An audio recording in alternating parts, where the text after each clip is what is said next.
بسم اللہ الرحمن الرحیم۔ مجھے اکثر اوقات میں کہتا ہوں کہ ایسے اشارتاً جس طرح مجھے جھنجھوڑا جا رہا ہے اسی طرح عنقریب پنجاب کے علماء کو، سندھ کے علماء کو، پاکستان کے تمام علماء کو، مذہبی جماعتوں کو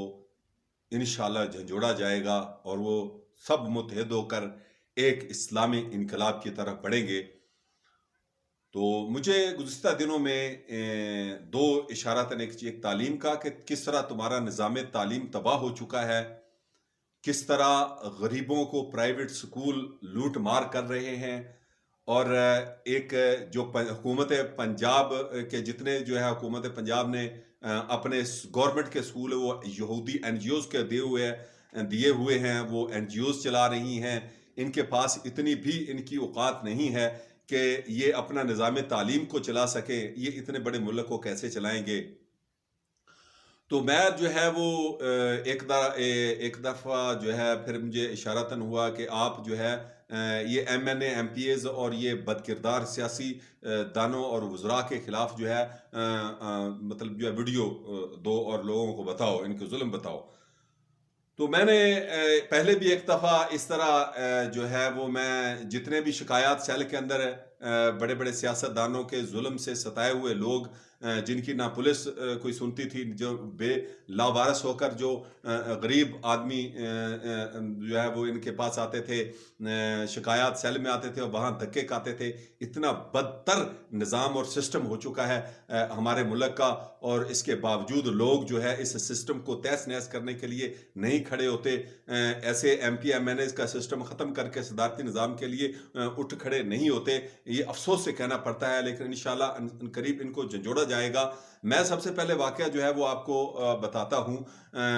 میں مطلب جو ہے وہ اپنے علاقے کے ایم بی اے کا واقعہ بتاتا ہوں کہ یہ ایک معمولی سا یو سی کا چیئرمین تھا، یعنی پہلے جو کونسل ہوتی تھی یو سی کونسل، تو اس کا ایک معمولی سا چیئرمین بے نظیر آئی، تو اس کے بعد پیپل پارٹی کا زور ہوا شروع میں، تو یہ اس کو ٹکٹ مل گیا پیپل پارٹی کا اور یہ ایم پی اے بن گیا۔ اس کا جب شروع میں کیا طریقہ کار تھا کہ غریب عورتیں جو ہے وہ غریب گھروں سے عورتیں اٹھاتے تھے، پہلے ان کا نکاح ہوتا تھا اور نکاح پہ نکاح پڑھاتے تھے۔ تو جو مطلب جو ہے نا، ہمارے خود ایک مولوی صاحب کا جماعت ہوئی تو تمام نمازیوں کے سامنے کہتے ہیں کہ یار یہ کتنے گھٹیا قسم کے بد کردار اور بے دین اور یہ مطلب کافرانہ عمل ہے ان کا۔ مجھے ولایت خاکہ کہتا ہے کہ جو ہے نکاح پڑھاؤ، تو مجھے پتہ چلا کہ اس کا پہلے ہی نکاح ہے اور اس کو اٹھا کے لائے ہیں اور یہ نکاح پہ نکاح پڑھ رہے ہیں۔ میں نے کہا جی میں یہ اتنا بڑا جرم نہیں کر سکتا۔ تو مولوی صاحب نے کہا میں لعنت بھیجتا ہوں آپ کے مطلب جس معاملات میں نہیں اس پہ نکاح نہیں پڑھاتا۔ تو وہ ہمارے استاد تھے، وہ انہوں نے نکاح نہیں پڑھایا، وہ کسی اور کو لے کر آئے، انہوں نے کیسے برحال وہ ایک معاملہ الگ۔ ایک اور ان کی ایک گھٹیا حرکت اسی مطلب مسجد کے اندر ہی مولوی صاحب بتا رہے تھے کہ آبادی مراد شاہ جو ہے یہ ان کے قریب پڑتی تھی، اس آبادی میں دربار کے قریب ایک گھر تھا کمہاروں کا، اور وہ غریبوں کے مطلب جرم تھا کہ ان کی لڑکی خوبصورت سی، اس کو اٹھانے گئے تو وہ چیخ و پکار انہوں نے شروع کر دی، تو اس کو مارنا شروع کر دیا۔ تمام گھر والوں نے، اس ولایت کھگے کے بھائی نے، اجمل نے ان کو مارنا شروع کر دیا۔ اتنا بڑا بد کرداروں کی اتنی بڑی گھٹیا حرکت، میں کہتا ہوں جو ان کو ووٹ دیتے ہیں وہ مسلمان کہلانے کے حقدار نہیں ہیں، ان کو مسلمان ہی نہیں کہنا چاہیے جو ایسے بد کرداروں کو ووٹ دیتے ہیں۔ تو اس کے بعد جو ہے وہ مطلب جو ہے نا لوگوں کو پتہ چلا، اس کے باوجود وہ ان کو مارتے رہے، کسی نے چھڑایا نہیں ہے، کسی جرأت نہیں تھی کہ ان کو چھڑا سکے۔ غریب لوگ کو اوپر جو ہے وہ ظلم کرنے والوں پر اللہ کا عذاب آنے والا ہے۔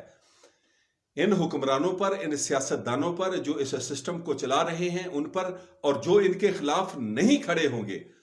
ان پر بھی اللہ کا عذاب آئے گا، اور وہ خواہ 5 وقت کا نمازی اور تہجد گزار کیوں نہ ہو، اور وہ اس سسٹم کے خلاف نہیں کھڑے ہوگا اور اگر اللہ کا عذاب آیا، انڈیا اور پاکستان کی جنگ لگی اور اس میں وہ مارا گیا، اس پہ میزائل لگا اس کے گھر پہ، یا ایسا کوئی معاملے ہوئے انڈیا سے، تو وہ شہید نہیں کہلانے کا حقدار ہوگا. جو ان جماعتوں کے سیاسی پیپل پارٹی ہو، مسلم لیگ ہو، پی ٹی آئی ہو، جو بھی ان بے ایمان سیاستدانوں کا جو سپورٹ کرنے والا ہوگا، وہ شہید کہلانے کا حقدار نہیں ہوگا. وہ خواہ اپنے آپ کو 5 وقت کا نمازی اور حاجی کیسے بھی کہلوا رہا ہوگا، لیکن جو اس ظالمانہ سسٹم نظام کے ساتھ ہوگا، وہ یقیناً اس قابل نہیں ہوگا کہ اس کو جو ہے وہ شہید کہا جائے.